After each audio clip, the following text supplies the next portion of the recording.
I'm a well-organized man. Teri yalwalwanye na bamafia ba Uganda myaka 8. It's only me. I rejected a job.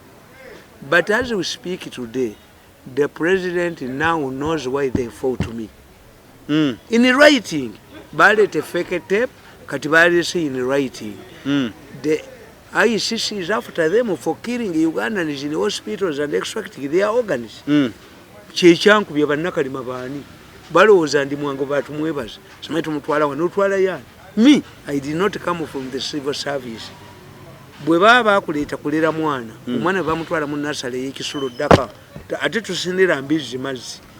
I came purposely to serve Museveni. I'm not from the civil service. Yes. So, you cannot send me anywhere else. 2, having been a press secretary and spokesperson of the president for 14 years, how can I become a platoon commander general? Now I'm under advisor. I'm the chief advisor of the president as a spokesperson of the president. So how can I become an advisor?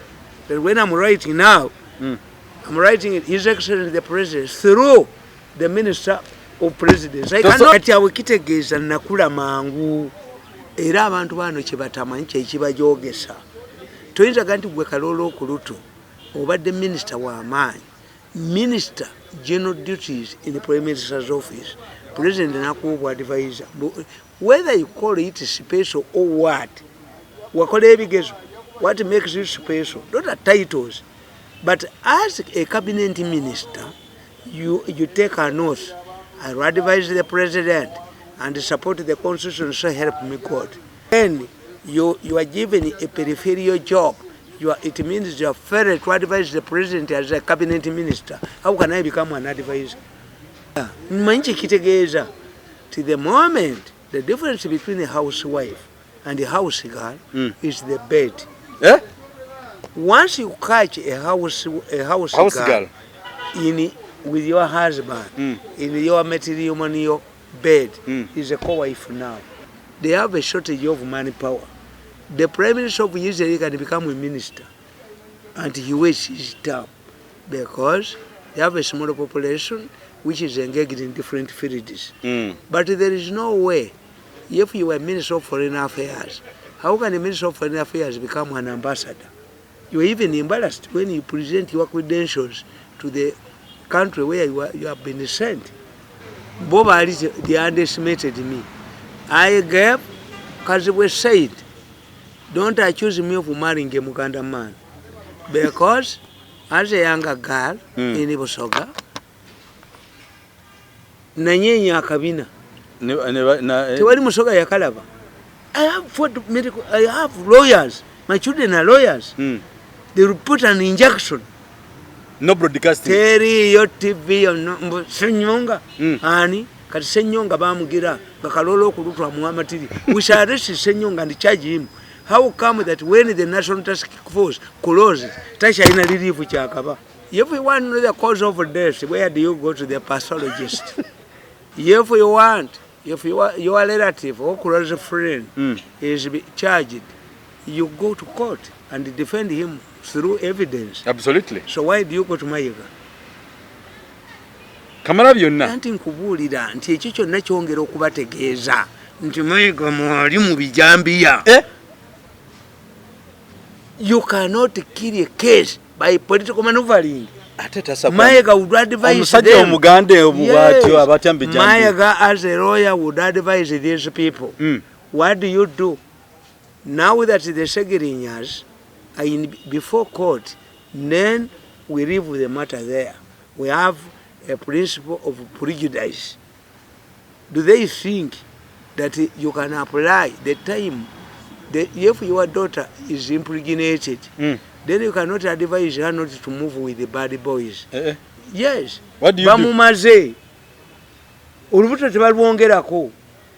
The fox is first chased away and the hen is warned not to go into the bush. So a pregnant girl cannot, maybe not to acquire HIV, but is going to be dismissed from. No, you don't need to go to your traditional leader. A leader of opposition comes from Masaka. And the Bijjambiya business has been there for a long time. From Masaka. But immediately these people were arrested, there is a panic in the Buganda camp in Parliament. This confirms they had a hand there. And I know Baganda wheelbarrow pushers in the politics. Abaganda wachayira chini. Abaganda ba wheelbarrow pushers. A wheelbarrow, an engineer cannot be crushed in a collapsing building. Kakati abu basegini nyabani. And you look what the colonial event. The judge or magistrate dismissed Segirinya's case on technicalities. But this is a question of academic, not election irregularities.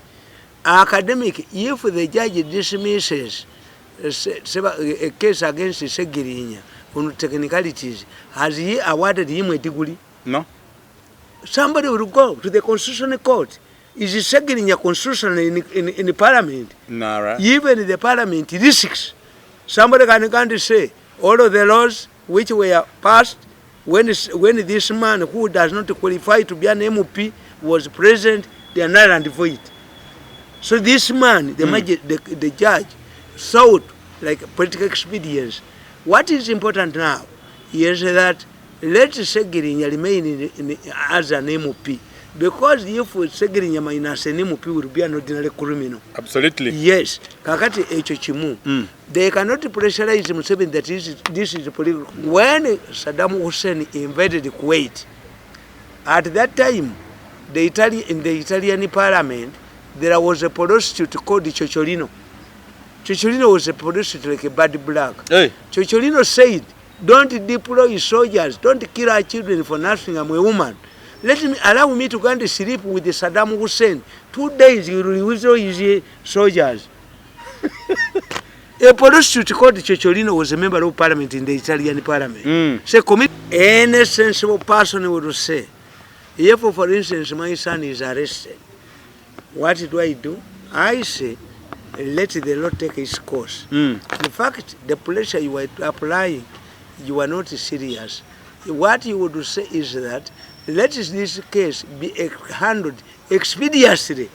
But they are not saying that the case should be handled expeditiously. No, they are pressurizing because most of these MPs coming from Buganda, the MPs who are representing Buganda, except a few, some are semi-literate. They think that once an MP is an MP, questionable academic papers,